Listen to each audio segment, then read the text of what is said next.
अस्सलाम वालेकुम। आज के इस लेक्चर में हम बात करने वाले हैं प्रोटीन्स के हवाले से कि प्रोटीन क्या होते हैं और प्रोटीन के हवाले से जितनी भी बातें बुक के अंदर लिखी हुई हैं सबको आज हम डिस्कस करने वाले हैं। तो आइए स्टार्ट करते हैं। तो देखिए हमें कह रहा है कि proteins can be defined as the polymers of specific amino acids arranged in a particular manner which performs definite function. तो क्या कह रहा है कि हमारे पास जो प्रोटीन्स होते हैं ये एक्चुअली हमारे पास क्या होते हैं, पॉलीमर्स होते हैं। पॉलीमर्स का मतलब क्या होता है? पॉलीमर का मतलब होता है मैक्रोमोलिक्यूल, मतलब ऐसा मॉलिक्यूल जो छोटे छोटे मॉलिक्यूल से बना हुआ हो जिनको हम कहते हैं मोनोमर्स। तो उन मोनोमर्स से जो बड़ा मॉलिक्यूल बनता है उसको हम क्या कहते हैं? पॉलीमर कहते हैं या मैक्रोमोलिक्यूल कहते हैं। तो प्रोटीन्स क्या होते हैं? पॉलीमर्स होते हैं। तो ये किसके पॉलीमर होते हैं? ये हमारे पास अमाइनो एसिड्स के पॉलीमर्स होते हैं। तो प्रोटीन्स को कह रहा है कि ये क्या है, हमारे पास पॉलीमर्स हैं अमाइनो एसिड के, जो कि हमारे पास क्या करते हैं, एक डेफिनेट फंक्शन परफॉर्म करते हैं, मतलब एक पर्टिकुलर फंक्शन परफॉर्म करते हैं। तो वो जो हमारे पास प्रोटीन्स होते हैं वो क्या होते हैं? स्पेसिफिक अमाइनो एसिड्स के पॉलीमर्स होते हैं जो कि एक पर्टिकुलर मैनर के अंदर अरेंज होते हैं।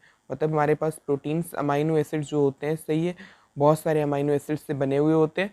उन अमाइनो एसिड्स के पॉलीमर हैं और प्रोटीन के अंदर बहुत सारे अमाइनो एसिड्स होते हैं जो कि एक स्पेसिफिक पर्टिकुलर मैनर के अंदर अरेंज होते हैं, मतलब उनकी एक पर्टिकुलर सीक्वेंस होती है किसी भी प्रोटीन के अंदर। कह रहा है कि proteins are the most important organic compounds of the cell. कह रहा है कि हमारे पास जो प्रोटीन है वो सेल के मोस्ट इंपॉर्टेंट ऑर्गेनिक कंपाउंड है। मतलब कि हमारे पास जो सेल है उसके अंदर मौजूद है मोस्ट इंपॉर्टेंट क्या है? ऑर्गेनिक कंपाउंड है। ऑर्गेनिक कंपाउंड का मतलब होता है जो कार्बन कंटेनिंग कंपाउंड होते हैं, तो उनको हम कहते हैं ऑर्गेनिक कंपाउंड्स। तो ये मोस्ट इंपॉर्टेंट, बहुत ज़्यादा इंपॉर्टेंट क्या है? ऑर्गेनिक कंपाउंड है सेल के, विच कैरी आउट विचुअली all of the cell's activities. जो कि हमारे पास जो सेल की एक्टिविटीज़ हैं वो तकरीबन सारी एक्टिविटीज़ प्रोटीन ही कैरी आउट करते हैं, प्रोटीन ही परफॉर्म करते हैं। मतलब इतने ज़्यादा ये इंपॉर्टेंट होते हैं सेल के लिए कि सारी सेल की एक्टिविटीज़ इन्हीं पे डिपेंड करती है। They constitute major part of dry weight of the cell.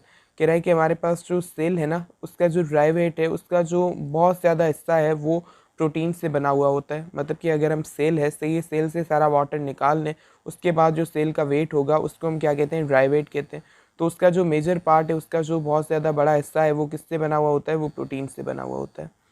उसके बाद कह रहा है कि proteins are the complex organic compounds having carbon, hydrogen, oxygen and nitrogen as elements. Sometimes they contain sulphur also. कह रहा है कि हमारे पास जो प्रोटीन है ये बहुत ज़्यादा कॉम्प्लेक्स, बहुत ज़्यादा पेचीदा ऑर्गेनिक कंपाउंड होते हैं, सही है, जिनके अंदर कौन से एलिमेंट होते हैं? कार्बन होता है, हाइड्रोजन होता है, ऑक्सीजन होता है और नाइट्रोजन होता है। मतलब मेनली इसके अंदर ये चार एलिमेंट्स होते हैं, मतलब ये चार एलिमेंट से बना हुआ होता है, कार्बन, हाइड्रोजन, ऑक्सीजन और नाइट्रोजन।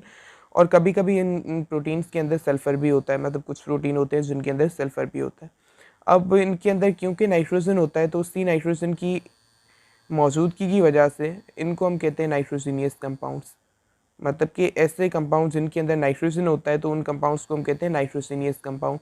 तो प्रोटीन्स को भी नाइट्रोजीनियस कंपाउंड कहा जाता है because of the presence of nitrogen in large proportion, because इनमें बहुत ज़्यादा मिकदार में नाइट्रोजन मौजूद होता है, उसी वजह से हम इनको नाइट्रोजीनियस कंपाउंड कहते हैं। Proteins are the building blocks of tissues. जो हमारे पास टिश्यूज़ होते हैं उनका ये बिल्डिंग ब्लॉक है, मतलब कि उसका मेनली जो स्ट्रक्चरल कंपोनेंट होता है protein. Many parts of body such as hair, nails and feathers are also protein. कह रहा है बॉडी के काफ़ी पार्ट होते हैं जैसे हेयर्स हैं, नेल्स हैं और फेदर्स हैं। फेदर्स का मतलब होता है जो पंख होते हैं या पर होते हैं वो। नेल्स का मतलब होता है नाखून, हेयर का मतलब होता है जो बाल होते हैं। तो ये सारे प्योरली होते ही प्रोटीन है। अब हमारे पास जो प्रोटीन होता है, सही है, उसका जो सोर्स इंपॉर्टेंट होता है, एक तो होता है मीट, मतलब जो गोश्त होता है वो, फिश मतलब मछली, मिल्क जो हमारे पास दूध होता है वो, और जो हमारे पास पल्सेस होती हैं, दालें होती हैं, सही है, ये हमारे पास क्या है? मेजर सोर्स है प्रोटीन का। तो ये प्रोटीन के क्या होते हैं? सोर्स होते हैं, मतलब इन चीज़ों से हमें प्रोटीन मिलते हैं।